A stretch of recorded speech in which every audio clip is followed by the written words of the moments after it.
The Arkham Knight will stop at nothing to bring never-ending daylight to Gotham City, and it's up to Batman and Robin to stop her. All this and more in the pages of Detective Comics number 1005. Let's hop on in together and find out what happens next, shall we? Alrighty then, so picking up from where the last issue left off, Bruce and Damian had tracked the Arkham Knight and her forces to the Gotham Observatory, a building that they are transforming into their own private castle right now, complete with a moat, which, can't possibly be legal, so let's also add some zoning violations to the list of crimes that the Gotham Knight is responsible for. Now, half the battle here is actually going to be getting to the Arkham Knight atop the observatory, as she has enlisted the help of Swamp Thing foe Anton Arcane to create a never-ending, twisting field of earth and vines to slow our hero up. It's for all these reasons and more, Batman and Robin decide to split the workload. Robin will go deal with Arcane while Batman tries to push on further. So what exactly is Astrid Arkham's plan right about now, you're probably asking? Well, she's going to use one of the big reflective lenses inside the observatory's telescopes to supercharge and reflect another one of her little artificial suns, essentially outdoing the whole day bomb thing from the very first issue of this newest arc.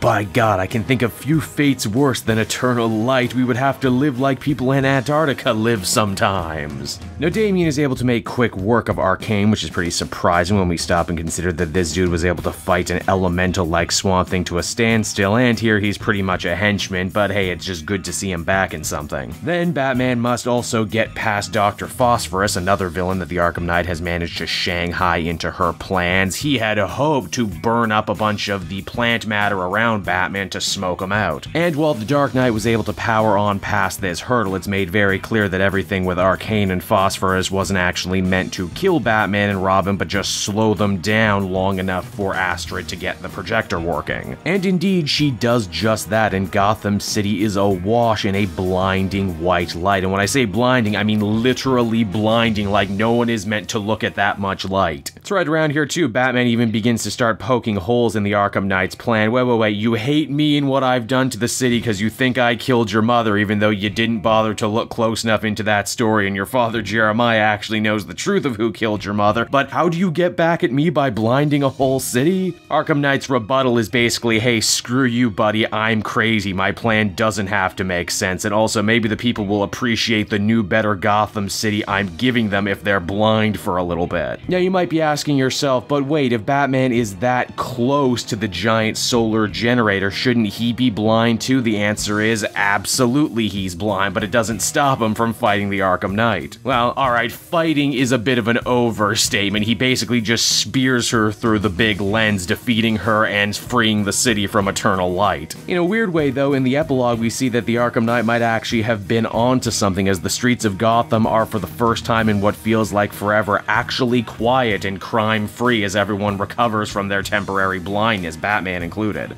Damian vows to stay on and help keep the peace until his father recovers, enjoying the fact that Batman is actually as blind as a bat. And what of Astrid Arkham, the Arkham Knight? Well, she's getting sent to Blackgate Penitentiary, despite the fact that she is very much insane. Locking her up in her family's hospital is basically how we got into this situation in the first place, so you can't blame the Gotham legal system. But one of the upsides of being a charismatic leader of a daylight-worshipping cult is you have agents everywhere, and she's not going to be spending that much time in jail. It's pretty clear she's going to be back and be a nuisance again for Batman very soon as the comic comes to a close. And so that was Detective Comics issue number 1005, everybody, and overall I thought this was an adequate conclusion to this story. I don't know what exactly I was expecting here at the finale, but I was expecting a bit more, well, oomph to the final showdown between Batman and the Arkham Knight. In the last issue, they had actually built her a pretty sympathetic backstory, and I had the feeling that Batman, if given the chance, could actually have turned her back to the side of the angels, but nah, she just decided that,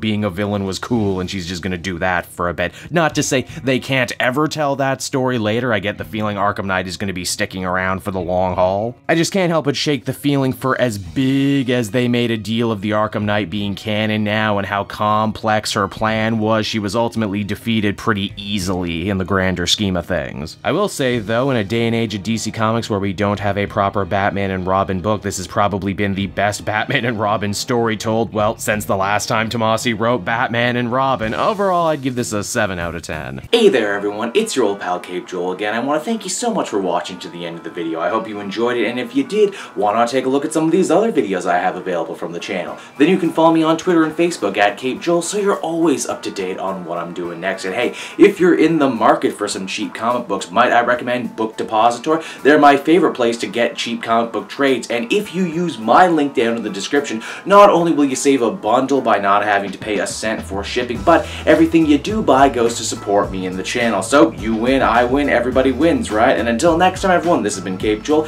and I'm going to continue making comic book videos that smack of greatness. Bye-bye.